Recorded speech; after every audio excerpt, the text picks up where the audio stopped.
Hello everyone and welcome to the first installment of Foundations Demystified.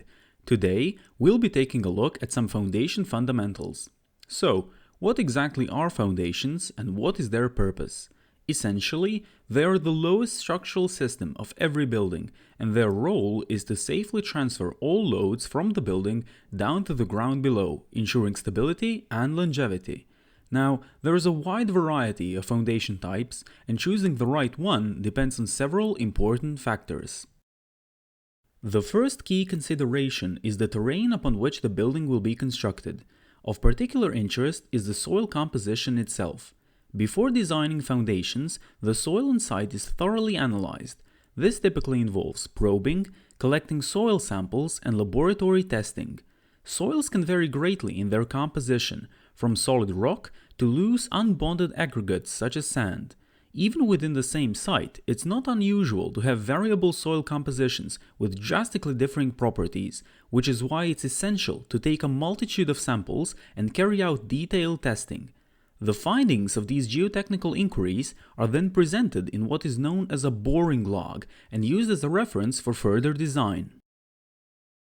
One of the main things we can infer from a boring log is the load-bearing capacity of the soil. It's what determines whether the soil can support a certain structure or not, and depends highly upon the soil's composition. So, for example, a sandy soil might be suitable for a single-family home, but insufficient for a larger residential building.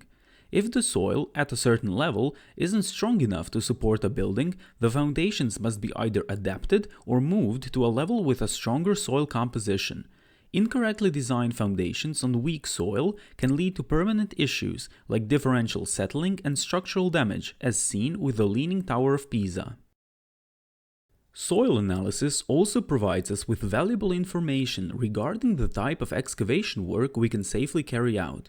For example, cohesive soils such as clay tolerate relatively steep excavation, while cohesionless soils such as sand or gravel require us to carry out far shallower excavation if we do not want to risk collapse.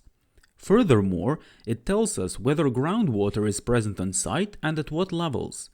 Groundwater, especially at near surface levels, can pose a considerable risk to foundations due to substantial hydrostatic pressure that it generates. In certain cases, if the total load of a structure is lesser than the upwards-oriented hydrostatic pressure, it's possible for the structure to literally float up and out of its pit. Apart from soil composition, it's also important to take note of terrain configuration, or, as it's frequently referred to, topography. Whether the site is approximately flat or on a steep slope will directly affect the type of foundation needed. Site surveys help us understand the terrain and plan the building's placement in advance, which typically involves a certain amount of excavation and/or filling. The depth of the foundations is often dictated by the frost line. This is a level above which the ground freezes during colder months. Depending on climate conditions as well as soil composition, the frost line can be either deeper or shallower in relation to the surface. Certain soil compositions, such as rock, hold little to no moisture, and as such, freezing poses no danger with them. In other cases, however, when the moisture in the soil freezes, it forms pockets known as icelances. Since the volume of water increases upon freezing, this causes the soil to swell. If one or multiple icelances form underneath a building, they will push it up and also likely cause the building to tilt. This introduces shear forces and bending moments to structural members that aren't designed to transfer them, resulting in all kinds of damage. Once the icelances have melted, the building will typically settle unevenly as gravity does not provide the necessary counter-rotation to put the building back in its place, which means the accrued structural deficiencies often become permanent. To avoid this, the foundation footings must always be positioned beneath the frost line. In warmer regions, this may not be a concern whatsoever, but in colder climates, it's absolutely critical for building longevity. Another crucial factor in foundation design are the loads imposed on a building. Generally, the term load refers to forces that act upon the structural members of a building. All buildings are subjected to both vertical and horizontal loads, which can either be dead loads, such as the weight of the structure itself as well as other immovable fixtures, live loads, such as vehicle and occupant traffic, furniture and other movable equipment, and finally, environmental loads, such as wind, snow, earthquake, thermal and settlement loads. These loads all directly affect the necessary dimensions and strength of foundations.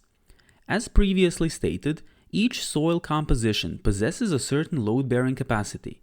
This capacity is essentially the maximum pressure, or rather stress, that the soil can take without collapsing. The stress imposed on the soil beneath a building depends both on the amount of force exerted by the foundation as well as the area of the footing that applies it.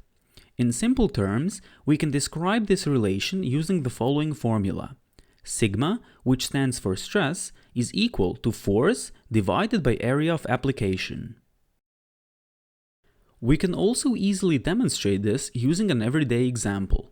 For instance, it's possible for a person to comfortably stand and walk on a lawn using sneakers. However, if that same person was wearing stiletto heels, they would find themselves sinking into the ground with each step they take. Building foundations work the exact same way. If we want to ensure a safe and stable connection to the ground, we need to provide footings large enough to transfer all of the loads from the building to the soil below without exceeding its load-bearing capacity. Meaning, the more loads imposed on a building, the greater the area of footings required. Since the load-bearing capacity of most soil compositions is far lesser than that of typical building materials such as brick, concrete, or steel, foundations usually need to be of a much larger dimension than, say, the walls or columns that sit upon them in order to safely transfer the same loads to the ground. This too can be illustrated using an everyday example. For instance, a person's legs and feet are easily strong enough to bear the weight of their body, and they will run into no difficulties standing on a hard surface such as rock. However, if that same person wanted to stand on top of snow without sinking, they would require specialized snowshoes that provide a far greater surface area than just the user's feet. This is why foundations are typically the widest part of a building. The final thing to consider is the relation between the building and the ground it sits upon. Buildings can be fully underground, fully above ground, or a combination of both. This affects not only the foundation type, but also the required depth of excavation. In case of deeper excavations, additional measures such as diaphragm walls need to be taken in order to protect the building pit from collapsing into itself. These methods will be covered in detail in a separate video. The shape and size of a building also matter. In case of particularly lengthy buildings, or buildings with drastically differing load distribution, expansion joints might also be necessary. These are breaks in a building structure that allow sections of the building to move independently, thus preventing cracking and uneven settling. These joints, however, in terms of building foundations, also result in overlapped loads at shallow depths, which can exceed the soil's load-bearing capacity if not taken into consideration. In general, foundations are classified as either shallow or deep, and depending on the building's relation to the ground, they may require either a shallow or deep excavation. Shallow foundations include strip footings, individual footings, and raft foundations. Deep foundations, on the other hand, consist of piles, caissons, and wells. All of these foundation types will be thoroughly examined at the architectural detail level in upcoming videos, including their areas of application, as well as materials and construction methods. This concludes today's topic, so thank you all for watching, and I'll see you in the next video.